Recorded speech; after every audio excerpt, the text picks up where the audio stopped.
어머니를 생각할 때 마음속에서 어떤 느낌이 드시나요? 따뜻함인가요?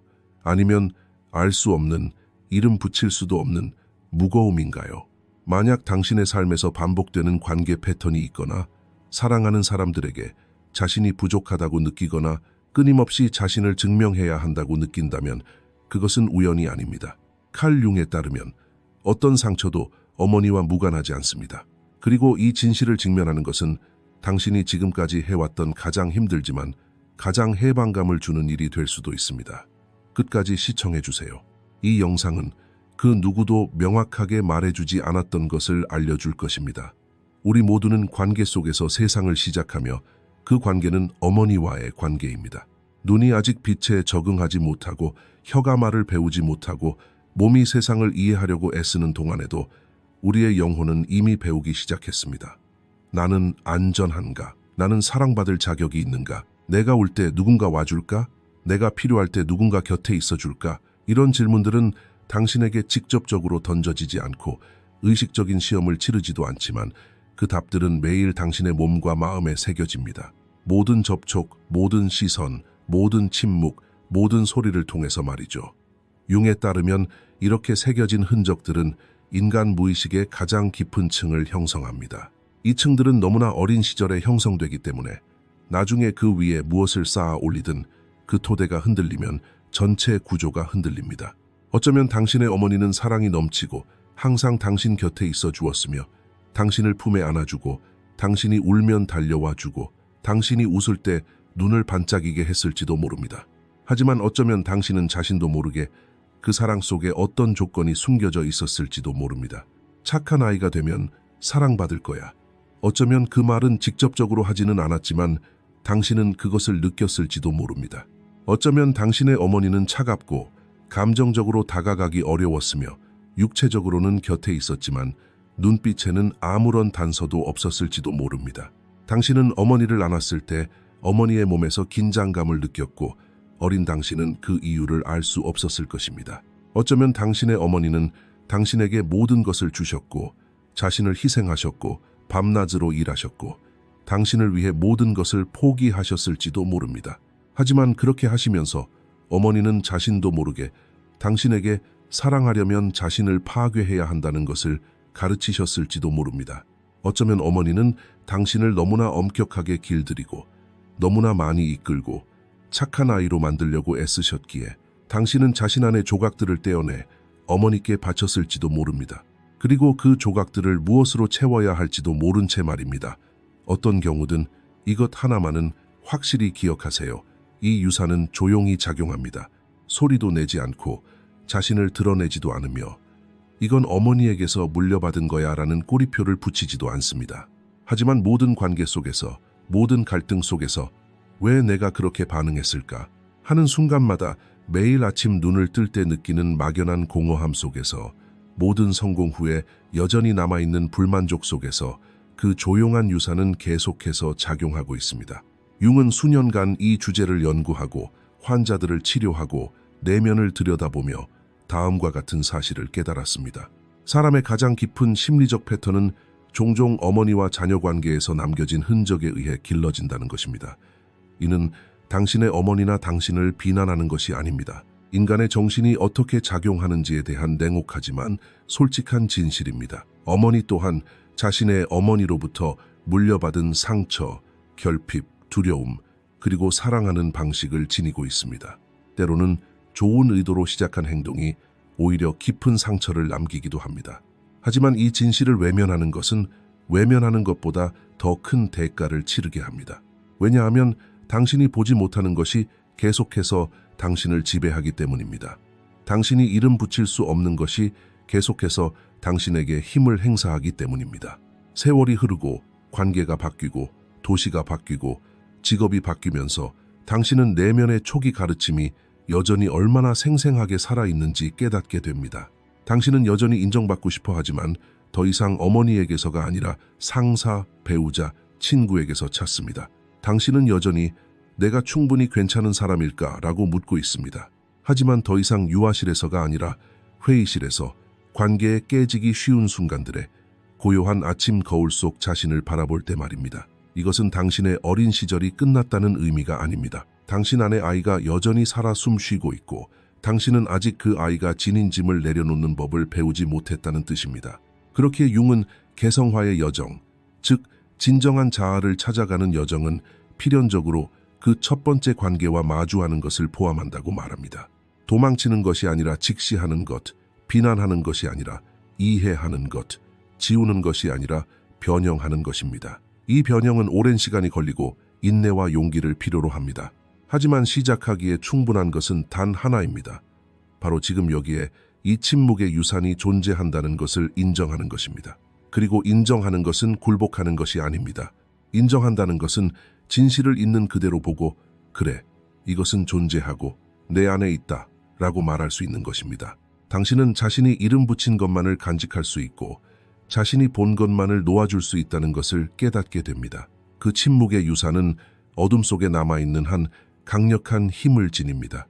융이 어머니라고 했을 때 단순히 친어머니만을 지칭한 것은 아니었습니다.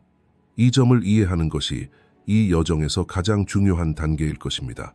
많은 사람들이 나는 어머니와 좋은 관계를 맺었으니 이 문제는 나에게 영향을 미치지 않아. 또는 반대로 나는 어머니와 끔찍한 관계를 맺었으니 이미 망했어 라고 생각합니다. 두 생각 모두 결국 같은 곳에 머물게 합니다. 진정한 메커니즘은 보이지 않는 곳에 있는 것이죠. 융이 의미한 것은 훨씬 더 깊고 개인적인 것입니다. 바로 무의식 속에 자리 잡은 내면의 어머니상입니다. 이 어머니는 오랜 세월에 걸쳐 조금씩 형성되며 때로는 친어머니와 일치하기도 하고 때로는 그렇지 않기도 합니다. 융은 이것을 어머니 원형이라고 불렀습니다. 이 원형은 친어머니보다 훨씬 더 강할 수 있습니다. 왜냐하면 그녀는 외부에 있는 것이 아니라 내면에 있으며 깨어 있을 때나 잠들어 있을 때, 혼자 있을 때나 사람들 속에 있을 때나 매 순간 당신과 함께하기 때문입니다. 친어머니는 나이를 먹고 변하며 어쩌면 멀리 떨어져 있거나 이미 세상을 떠났을 수도 있습니다. 하지만 당신 내면의 어머니상은 당신이 그것을 보고 변화시키기로 결심하기 전까지는 결코 늙지도 변하지도 않습니다. 이것에 대해 생각해 보세요. 누군가 당신을 비판할 때 어떤 기분이 드나요? 갑자기 속이 답답해지거나 목이 메나요? 즉시 자신을 방어해야겠다는 생각이 드나요? 아니면 정반대로 속으로 움츠러들고 완전히 마음을 닫아버리고 투명 인간이 되고 싶어 하나요? 아니면 겉으로는 침착해 보이지만 속으로는 폭풍이 몰아치고 몇 시간, 때로는 며칠 동안 그 비판이 머릿속에서 맴돌고 있나요? 이러한 반응은 현재 순간에만 나타나는 것이 아닙니다. 훨씬 더 오래전 당신의 어머니 혹은 당신 안에 있는 어머니의 이미지가 당신을 괜찮은 사람인지 부족한 사람인지 받아들일 만한 사람인지 받아들일 수 없는 사람인지 판단했던 순간에서 비롯됩니다. 어쩌면 그 순간은 말로 표현되지 않았을 수도 있습니다. 명확하게 전달되지 않았을 수도 있습니다. 그저 눈길 한 번, 침묵 한 번 또는 방을 나가는 것뿐이었을 수도 있습니다. 하지만 당신의 어린 마음은 그 신호를 받아들이고 해석하고 내면화했습니다.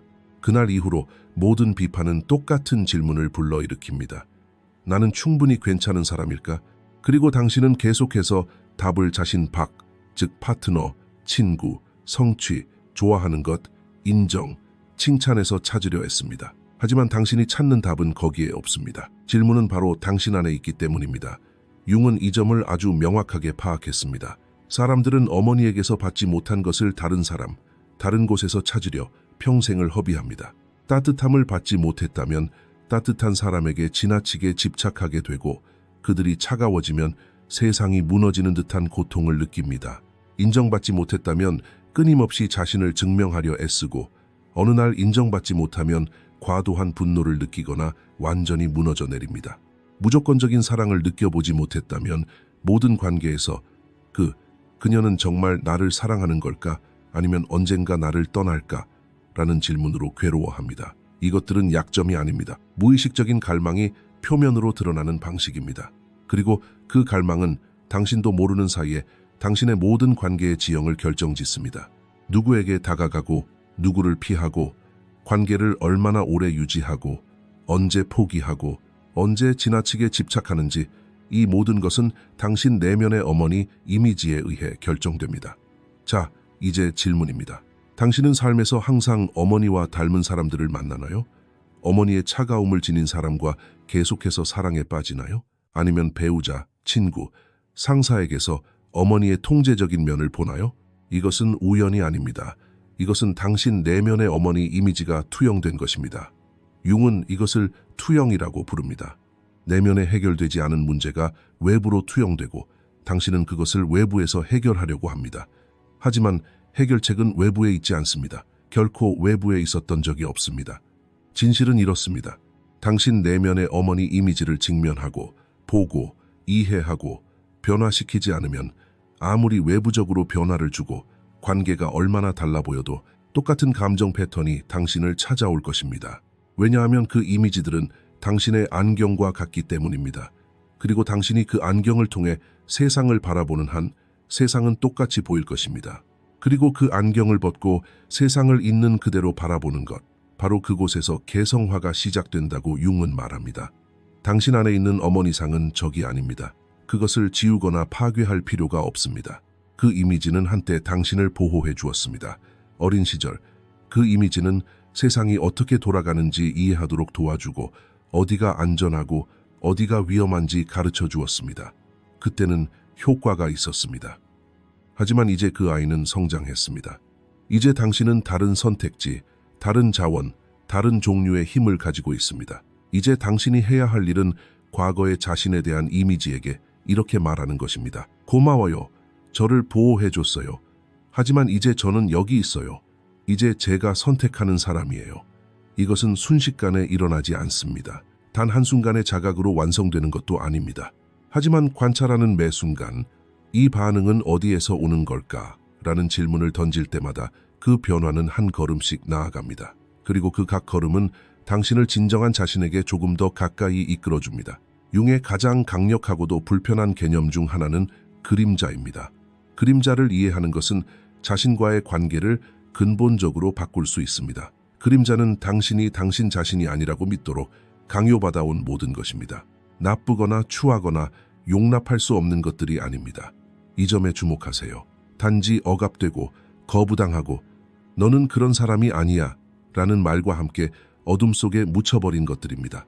당신의 분노, 욕구, 한계, 좌절감, 질투, 야망, 취약함, 심지어 때로는 가장 순수한 기쁨, 가장 깊은 욕망까지도 말입니다. 이 모든 것들은 어느 순간 의식적으로든 무의식적으로든 이것은 용납할 수 없어 라는 메시지에 부딪혔고 당신은 그것들을 묻어버렸습니다. 깊숙이 묻어버렸습니다.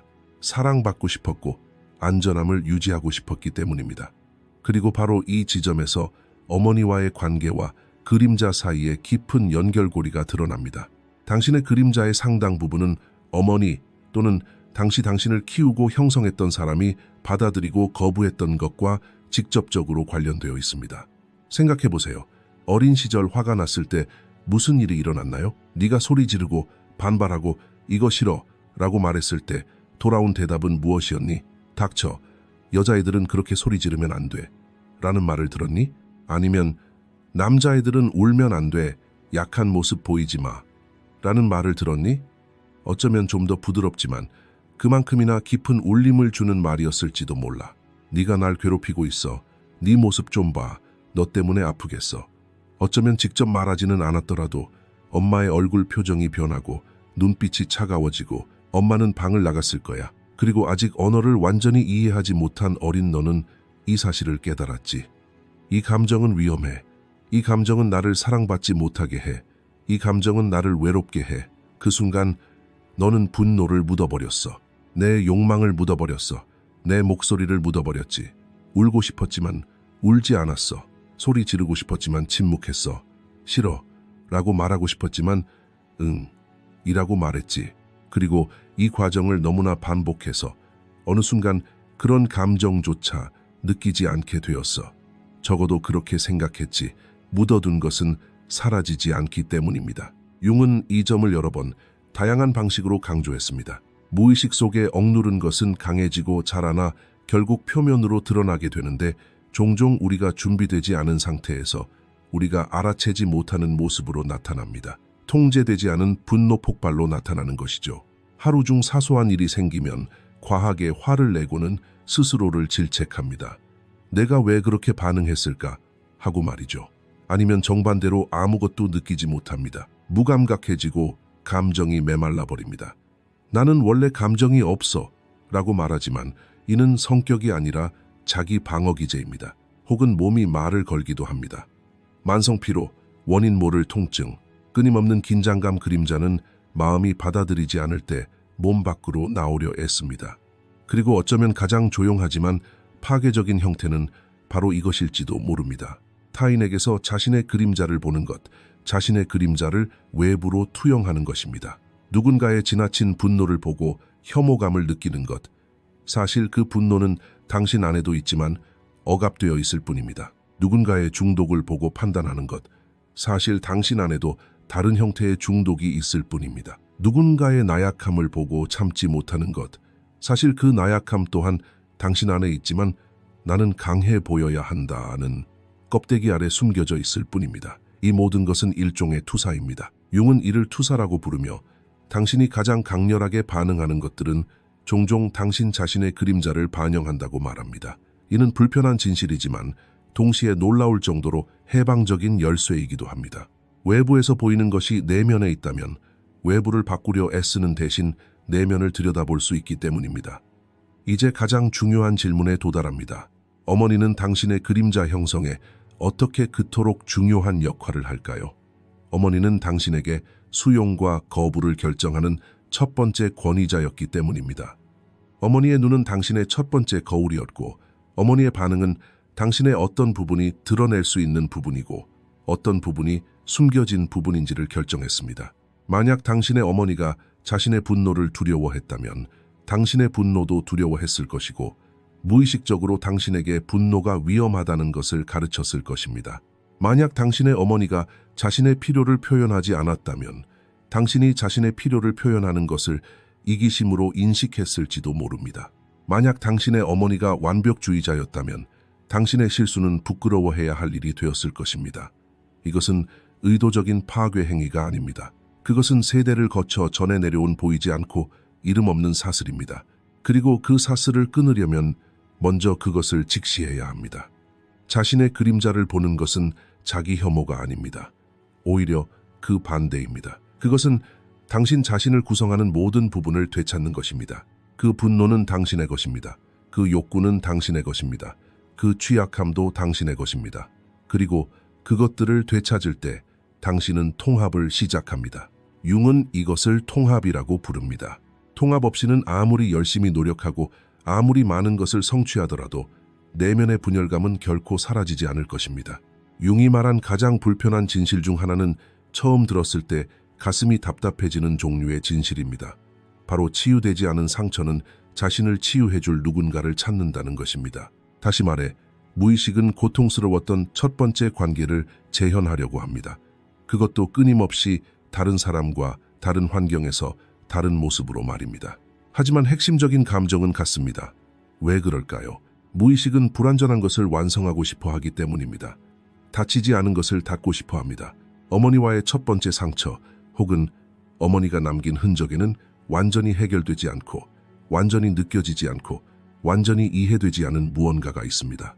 무의식은 그 상처를 해결하기 위해 그 장면을 반복적으로 재구성합니다. 이번에는 다른 결과를 기대합니다. 이번에는 사랑받고 인정받고 충분하다고 여겨지고 버림받지 않기를 바랍니다. 프로이트는 이를 반복 강박이라고 불렀지만 융은 훨씬 더 넓은 관점에서 접근했습니다. 무의식적 패턴은 통합될 때까지 반복된다는 것입니다. 관계뿐 아니라 선택, 반응, 그리고 삶의 패턴에서도 마찬가지입니다. 이 악순환을 끊으려면 먼저 그것을 인식해야 합니다.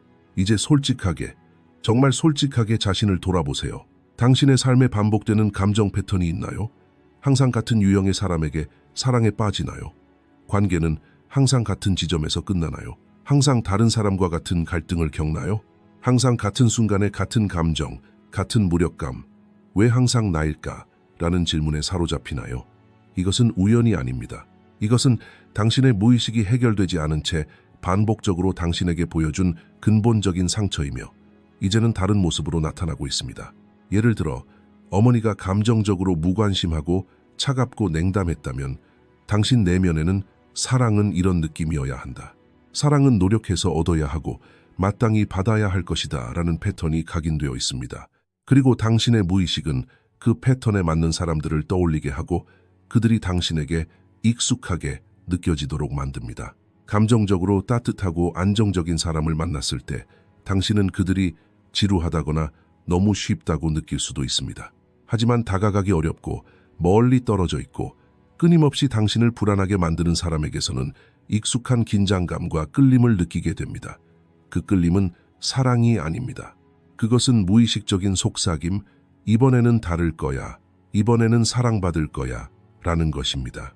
그리고 그것은 언제나 같은 고통으로 끝납니다. 또 다른 예를 들어보겠습니다. 만약 당신의 어머니가 모든 것을 통제하고 간섭하고 끊임없이 당신을 지시했다면 당신은 배우자나 직장 상사와의 관계에서도 똑같은 경험을 하게 되어 자연스럽게 움츠러들거나 반대로 통제에 대한 두려움 때문에 누구에게도 가까이 다가가지 못하고 모든 관계에서 한 발짝 물러서고 진정한 헌신을 피하게 될 것입니다. 두 반응 모두 같은 근원에서 비롯됩니다.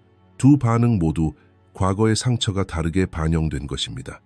그리고 아마도 가장 흔하면서도 눈에 보이지 않는 악순환은 바로 이것일 것입니다. 끊임없이 자신을 증명하려는 악순환 말입니다.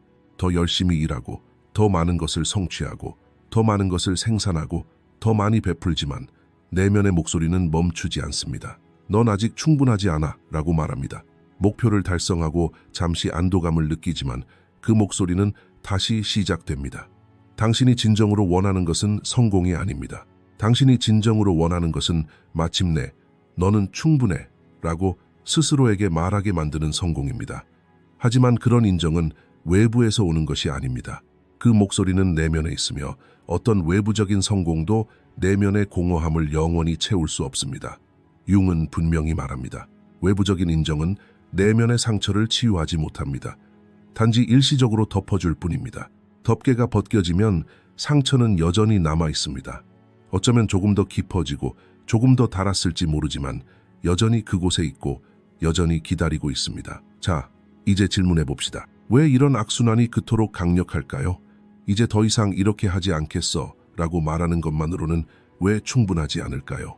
이러한 패턴은 의식적인 마음 훨씬 아래에서 작동하기 때문입니다. 당신은 이성적인 결정을 내리고 이번에는 다르게 행동해야지라고 말하고 어쩌면 상담을 받고 책을 읽을지도 모릅니다. 하지만 결국 당신은 같은 자리에 머물러 있습니다. 무의식이 의식적인 의도보다 훨씬 빠르고 강력하게 작용하기 때문입니다. 어떤 상황에 직면하면 생각하기도 전에 당신의 몸은 이미 반응하고 있습니다. 배가 조여오고 숨이 막히고 목소리가 변합니다. 이러한 자동적인 반응들은 무의식 속에 저장된 오래된 학습의 즉각적인 결과물입니다. 그리고 이러한 반응을 바꾸는 것은 단순히 원한다고 해서 되는 것이 아닙니다. 먼저 이러한 반응들을 인지하고 이해하고 인내심을 갖고 꾸준히 다른 선택을 반복할 때 비로소 가능해집니다. 악순환을 끊는 것은 순식간에 일어나는 극적인 각성이 아닙니다. 악순환을 끊는다는 것은 매일 조금씩 더 의식적으로 행동하고 유발 요인이 나타날 때마다 심호흡을 하고 스스로에게 이 반응이 지금 나타나는 걸까 아니면 훨씬 전에 나타나는 걸까 라고 묻는 것을 선택하는 것입니다. 이러한 선택 하나하나가 악순환의 고리를 하나씩 풀어줍니다. 천천히 하지만 확실하게 말입니다. 이제 우리는 진정한 질문에 도달했습니다. 그리고 이 질문은 아마도 이 여정에서 가장 중요한 전환점일 것입니다. 어떻게 치유할 수 있을까요? 어떻게 이 악순환에서 벗어날 수 있을까요? 어떻게 내면의 어머니, 이미지, 그림자, 자기 반성을 반복하려는 강박을 변화시킬 수 있을까요? 그리고 여기에 가장 큰 함정, 대부분의 사람들이 빠지는 가장 흔하고 파괴적인 실수가 있습니다. 바로 어머니를 비난하거나 완전히 면죄하는 것입니다. 두 가지 극단적인 선택, 두 가지 탈출구이지만 결국 같은 자리에 머물게 됩니다. 어머니를 비난하면 어머니에게 모든 힘을 넘겨주는 것입니다. 내가 이렇게 된 것은 어머니가 이랬기 때문이야 라고 말하는 순간 변화에 필요한 힘을 스스로 외부 세계에 넘겨주는 것입니다. 어머니를 완전히 면죄하려 들면서 어머니는 최선을 다했고 좋은 의도를 가지고 있었어. 불평하는 건 은혜를 모르는 거야 라고 말하는 순간 상처를 외면하고 억누르는 것이며 억눌린 모든 것의 운명은 이미 정해져 있는 것입니다. 융이 가르친 길은 이 두 가지 모두에서 벗어나 훨씬 더 용감한 길입니다. 그 길에서 마주하는 대상은 어머니가 아니라 당신 안에 있는 어머니의 이미지입니다. 그 이미지를 직시하고 그것과 함께 머물며 그것이 당신에게 무엇을 가르쳤고 무엇을 금했으며 당신의 어떤 부분을 어둠 속에 묻어두었는지, 어떤 믿음을 심어주었는지, 어떤 감정적 반사를 자동적으로 만들었는지 이해하는 것입니다. 이것은 비난 재판이 아닙니다. 고고학적 발굴과 같습니다. 당신 내면의 자아를 발굴하는 것입니다. 발굴을 거듭하며 한층씩 깊이 내려갈 때마다 아, 이게 여기서 비롯된 거였구나 라고 깨닫는 순간들이 있을 것입니다. 그 순간들은 고통스럽습니다. 정말로 아주 깊은 고통입니다. 하지만 융은 고통을 피하면 고통이 증폭되고 고통에 직면하면 고통이 변한다고 말합니다. 그렇다면 이 변혁은 실질적으로 무엇을 의미할까요? 첫째, 자신의 반응을 관찰하는 법을 배우십시오. 다음에 어떤 자극을 받을 때, 예를 들어 배우자가 무언가를 말하거나 친구가 당신을 비판하거나 직장 동료가 당신을 무시할 때 잠시 멈추십시오. 단 몇 초만이라도 좋습니다. 숨을 한번 쉬는 것만으로도 시작할 수 있습니다. 그리고 스스로에게 물어보세요. 이 반응은 지금 이 순간에서 비롯된 것일까? 아니면 훨씬 이전부터 있었던 것일까? 답을 바로 알 필요는 없습니다. 질문을 던지는 것 자체가 하나의 깨달음입니다.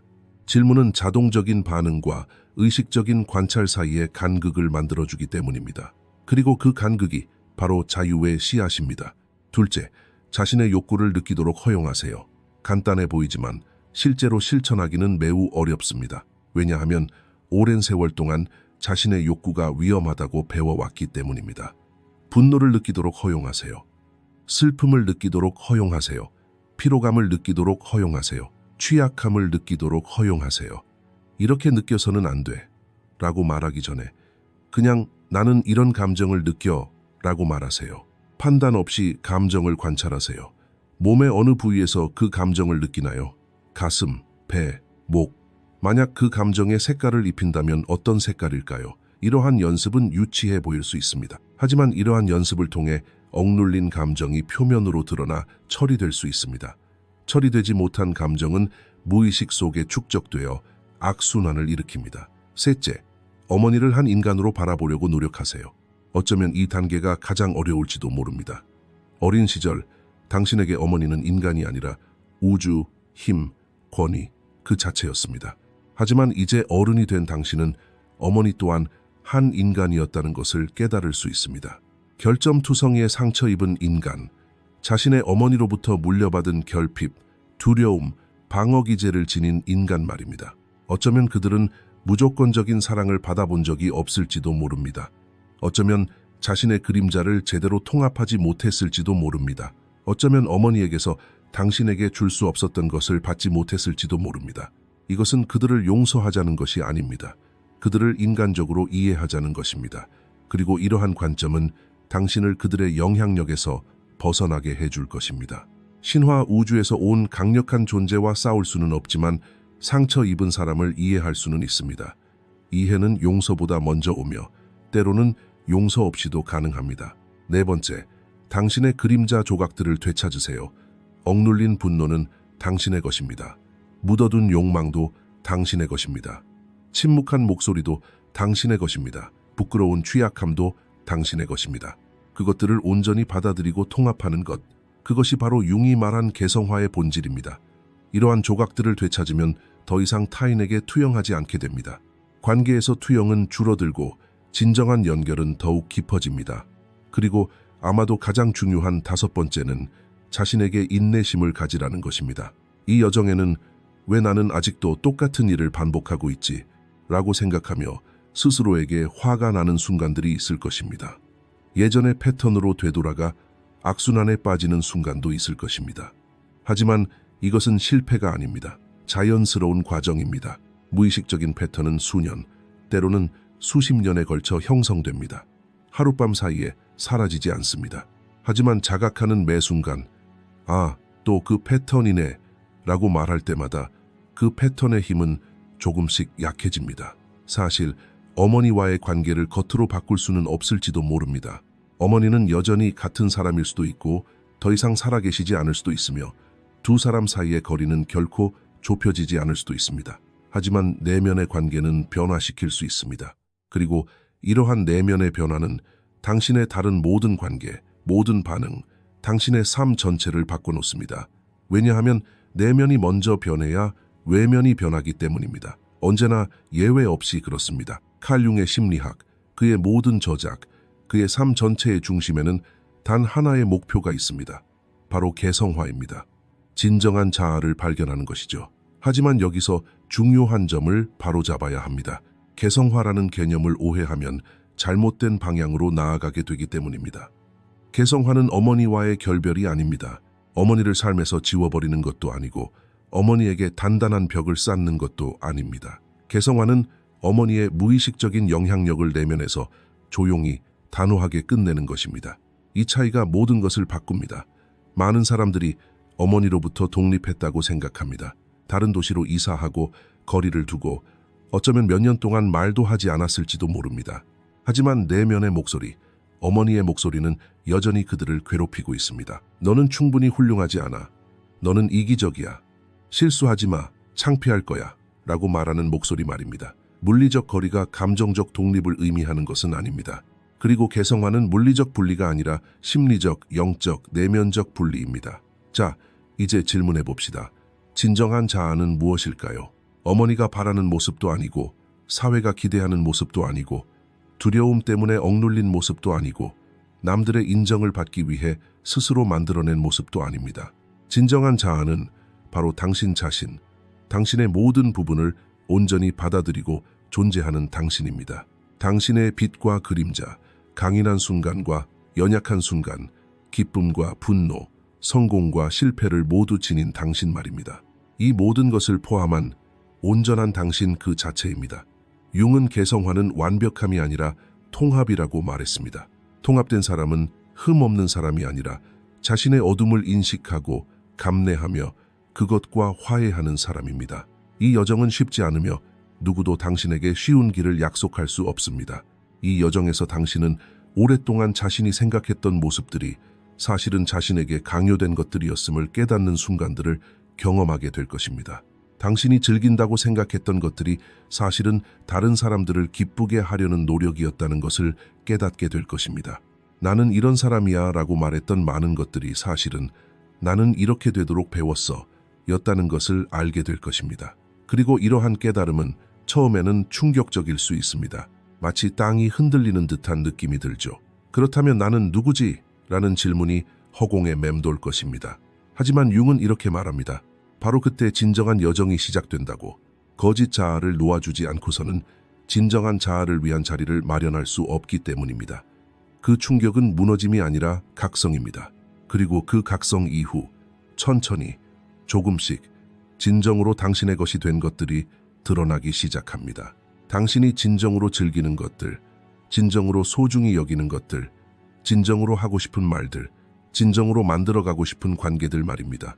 어머니가 좋아하실 만한 것들이 아닐 수도 있고 사회가 기대하는 것들이 아닐 수도 있습니다.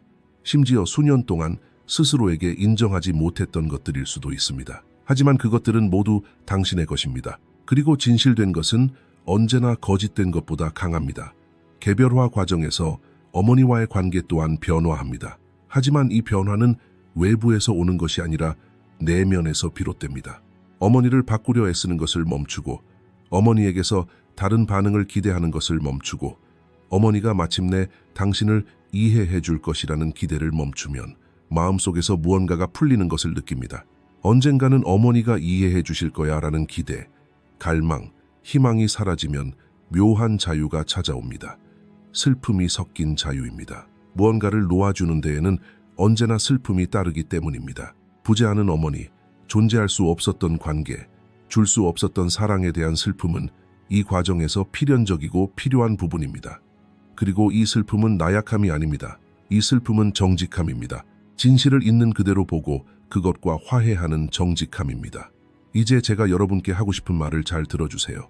어머니에게서 받았거나 받지 못한 것이 여러분의 운명이 아닙니다. 그것은 여러분의 출발점입니다. 그리고 출발점이 목적지를 결정하는 것이 아니라 여정에서 여러분이 내리는 선택을 결정하는 것입니다. 모든 순간의 자각이 바로 선택입니다. 감정이 격해질 때마다 잠시 멈춰 숨을 고르는 것도 선택입니다. 이 반응은 어디서 오는 걸까? 라고 스스로에게 묻는 것 또한 선택입니다. 자신의 필요에 따라 행동하는 것 역시 선택입니다. 경계를 설정하고 아니요 라고 말하고 진정한 소통을 피하지 않는 것, 이 모든 것이 개성화를 향한 여정의 한 걸음입니다. 작고 조용하고 보이지 않는 발걸음이지만 그 하나하나가 당신을 진정한 자신에게 더 가까이 이끌어줍니다. 융의 삶 또한 이 여정을 증명합니다. 그 역시 내면의 어둠 속으로 내려가 자신의 그림자와 마주하고 어머니의 모습을 마음속에 간직한 채 그것을 변화시켰습니다. 그리고 그는 이 여정을 이해하고 다른 사람들이 그것을 볼 수 있도록 돕는데 수년, 수십 년을 바쳤습니다. 왜냐하면 그는 이것을 알고 있었기 때문입니다. 사람이 진정한 자아를 발견할 때 치유되는 것은 자신만이 아닙니다. 그들이 짊어진 족쇄는 다음 세대로 넘어가지 않습니다. 그리고 이것이야말로 자신에게도 아직 태어나지 않은 이들에게도 줄 수 있는 가장 큰 선물일 것입니다. 댓글에 나는 진정한 자아를 되찾고 있습니다 라고 적어주세요. 이것은 하나의 다짐입니다. 헌신은 변화의 씨앗입니다. 이것으로 이번 영상을 마치겠습니다. 재정적으로 후원하고 싶으시다면 가입하기 버튼을 통해 멤버가 되어주세요. 감사합니다.